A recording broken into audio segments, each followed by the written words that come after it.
Okay, let's go through the steps of setting up a simple RTI project on the handheld. Steps are simple. We're going to launch TCruise. We're going to load a codes file. We're going to save the cruise file as a TCE.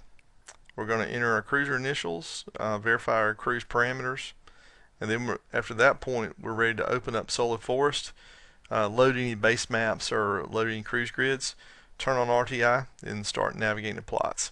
So, sounds complicated? It's really not. Let's get started. Okay, so here we are on the handheld. I'm going to launch TCruise, and you can do this from hot buttons, shortcut, you name it, whichever your preferred method. Okay, once TCruise comes open, usually I've got two choices. Either I'm going to open an existing cruise, maybe I've started a cruise but haven't finished it, I can do that. Or if I'm starting from scratch, I'm going to choose import a code param file. Now I know that it may be tempting to hit create a new cruise, but if you do create a new cruise, it will not load your template.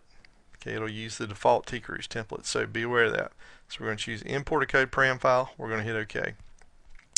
From here, we're going to choose the particular template or codes file we'd like to use. So I'm going to click it there, and it's going to tell me codes are loaded. Okay, at this point, I like to do a couple of things.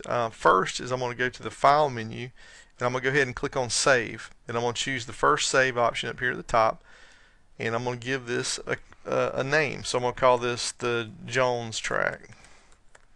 Okay, the folder, I'm going to store this in the TCruise CE folder, in the main memory. I'm going to hit Save.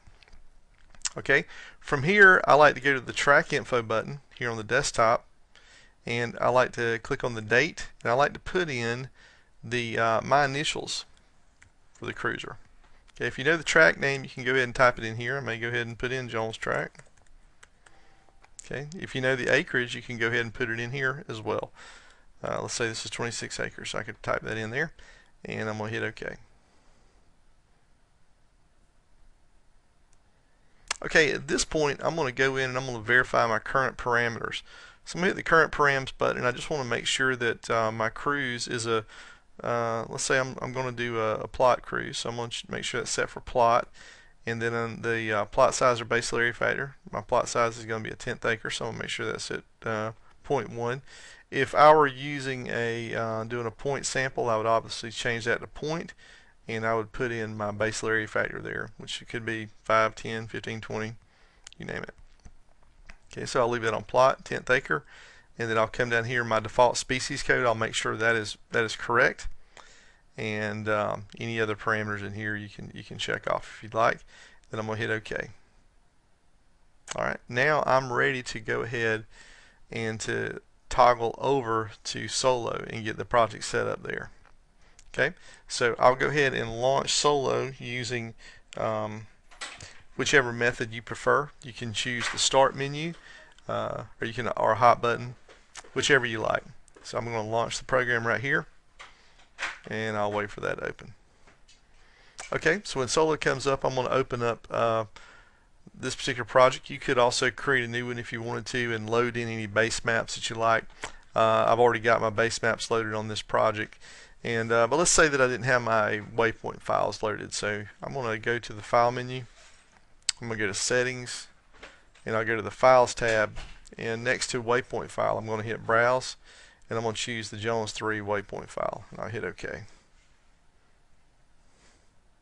Okay, so there are my cruise points, and now I'm ready to start navigating. Okay, just for this example, I don't have my GPS turned on, so I'm going to simulate navigating to my plots. Okay, before I start navigating though, I'm going to turn RTI on. Okay, and the way I'll do that is I'm going to go to the Tool menu, I'm going to come down to More, and I'm going to choose RTI.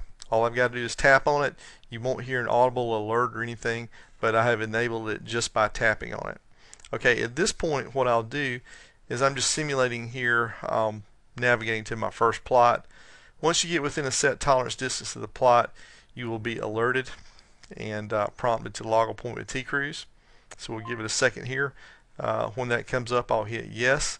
That should take me over to TCruise, and the strata field right here could be populated if I had set up my waypoint file accordingly. But if it doesn't, what you can do is you can type in, if you happen to be in stand 1, you can type in that in the list right there. You can also choose from a pick list. If you've already got some strata set up in the list, you can choose there. By me typing in stand 1, that will be automatically appended to the pick list for next time, for the next plot. Okay, I just happen to be on plot ID 22. There's my initials, there's my lat long coordinate. I'll hit OK. I'll come through here and I'll just enter all of my cruise tally information. Okay, as such, once I get done entering all my tally, I'm going to hit the Save Plot button, which is the arrow F. Okay, at this point I'm going to hit the GIS button to toggle back over to Solo. You'll see that it has marked my plot as visited, and I'm ready to start navigating to my next plot. So just repeat this over and over. At the end of the day, you'll just file exit out of both Solo and TCruise. Okay, and I would also recommend that after you exit out of both of these, I'll save changes. I recommend backing up your data, either downloading it or backing up to a flash drive so that you limit the possibility of data loss. Okay, hope this helped.